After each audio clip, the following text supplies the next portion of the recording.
Fisika kontinuitas. Assalamualaikum warahmatullahi wabarakatuh. Pada kesempatan kali ini saya akan menjelaskan mengenai hukum kontinuitas.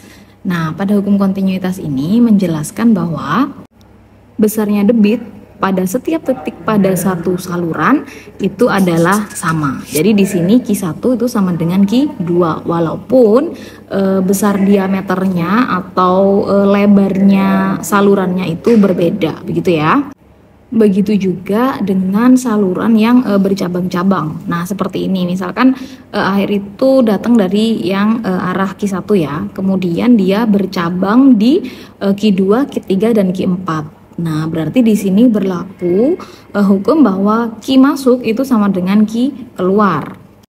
Nah, Q masuknya itu kan hanya satu ya, yang ada di Q1 ya. Jadi Q1 itu sama dengan Q2 ditambah Q3 ditambah Q4. Nah, sehingga persamaannya atau rumusnya itu bisa kita jabarkan ya teman-teman ya. Kita kan tadi punyanya kan Q1 sama dengan Q2 ya, debitnya di setiap titik itu sama. Nah, Q itu sendiri rumusnya itu adalah A kali V. A-nya itu adalah luas penampang dan V-nya itu adalah kecepatan. Selain itu, Q itu juga punya rumus V per T. V-nya adalah volume dan T-nya adalah waktu. Nah, jadi kita punya tiga persamaan ini ya. Nah, nanti masih ada sih sebenarnya penjabarannya. Kita langsung lanjut aja ke contoh soal yang pertama. Sebuah saluran air seperti pada gambar di bawah ini, ya, ini ada gambarnya. Ada yang kecil dan ada yang besar ya. Di yang kecil itu luas penampangnya 10 cm² dan yang besar 40 cm². Jika air masuk dengan kecepatan 20 meter per sekon, berapa sih kecepatan air yang keluar ya di yang besar itu? Nah, kita tulis dulu diketahuinya. Ini ada luas penampang 1 10 cm², luas penampang 2 40 cm², dan kecepatan yang di kecil ya berarti V1 20 meter per sekon. Yang ditanyakan adalah berapa kecepatan air keluar. Berarti ditanya adalah V2. Ya, yang tidak ada kan hanya V2. Nah, jawab kita tulis dulu persamaannya ya teman-teman ya. Kita tulis dari persamaan awalnya saja, berarti Q1 sama dengan Q2 ya.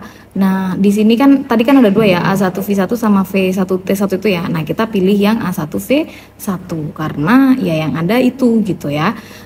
Kita masukin A1-nya tadi ada 10 cm², V1-nya 20 meter per sekon, A2-nya 40 cm², dan V2-nya tidak ada. Ya, di sini kita bisa coret teman-teman ya yang cm² karena sama ya. Nah, berarti 10 kali 20 itu 200 meter per sekon sama dengan 40 V². V kuadratnya berarti 200 per 40 karena 40-nya kita usir ya, jadinya dia ada di bawah meter per sekon. 200 bagi 40 itu adalah 5 meter per sekon. Gitu ya teman-teman.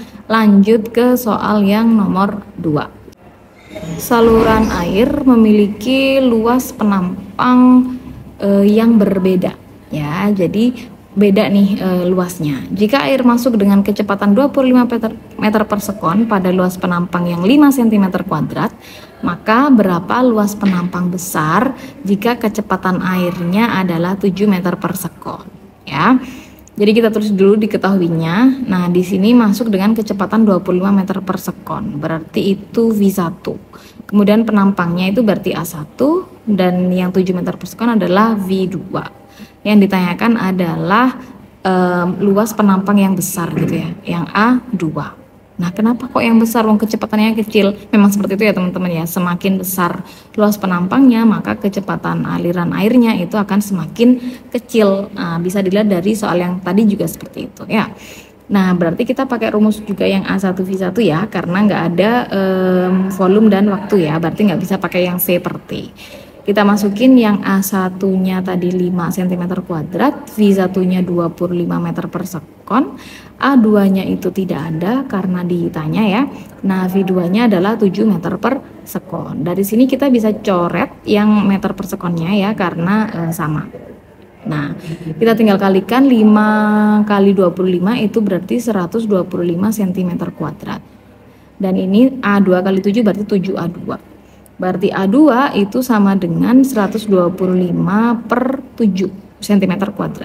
Hasilnya adalah 17,86 cm². kuadrat. Oke, kita lanjut ke soal yang nomor 3.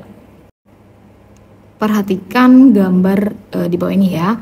Di sini ada saluran dari besar ke kecil, yang besar itu 8 cm diameternya dan yang kecil 3 cm. Jika air masuk dengan kecepatan 5 meter per sekon, maka berapa kecepatan air yang keluar? Ya, kita tulis dulu diketahuinya. Berarti ini ada D1, D2 dan V1. Ya, D1-nya 8, D2-nya 3, V1-nya 5 meter per sekon. Yang ditanyakan berarti V2 ya, yang tidak ada ya teman-teman. Nah, jawab kita tulis dulu rumusnya. Berarti rumusnya tetap sama ya, A1V1 sama dengan A2V2. Masalahnya kita tidak punya A di sini ya. Kita tahu kalau A-nya itu kalau tadi kan luas penampangnya itu kan berbentuk lingkaran. Berarti kan rumusnya kan rumus lingkaran pi r kuadrat ya. Nah, tapi kita nggak punya R, kita punyanya D. Nah, R itu adalah setengah D ya teman-teman ya. Jari-jari itu adalah setengahnya dari diameter. Nah, kalau kita pakai diameter, berarti kita tinggal masukin di sini ya.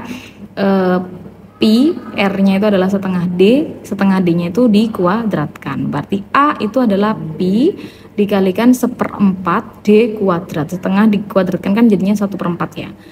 Bisa disederhanakan jadinya pi D kuadrat per 4. Kita masukin tuh rumus ini ke rumus utama kita yang di sebelah kiri ya. Jadinya A1 itu bisa kita tulis pi D1 kuadrat per 4 dikalikan V1 gitu ya. Berarti A2 berarti ya pi D2 kuadrat per 4 dikalikan V2. Di sini kan ada yang sama, itu boleh dicoret ya. Berarti pi-nya ini sama, kita coret. Per 4-nya ini juga sama, boleh kita coret ya. Kita masukkan D1-nya tadi kan 8 ya, yang gede ya. 8 kuadrat kali 5. D2-nya 3 kuadrat kali V2 karena V2 tidak ada. Kita hitung dulu, 8 kuadrat itu 64 dan 3 kuadrat itu 9 ya. 64 kali 5 itu 320 dibagi dengan 9 karena 9-nya diusir ya, karena V2-nya pengen sendirian ya. Hasilnya adalah 35,56 meter per sekon. Sekian ya, semoga bermanfaat. Assalamualaikum. Terima kasih.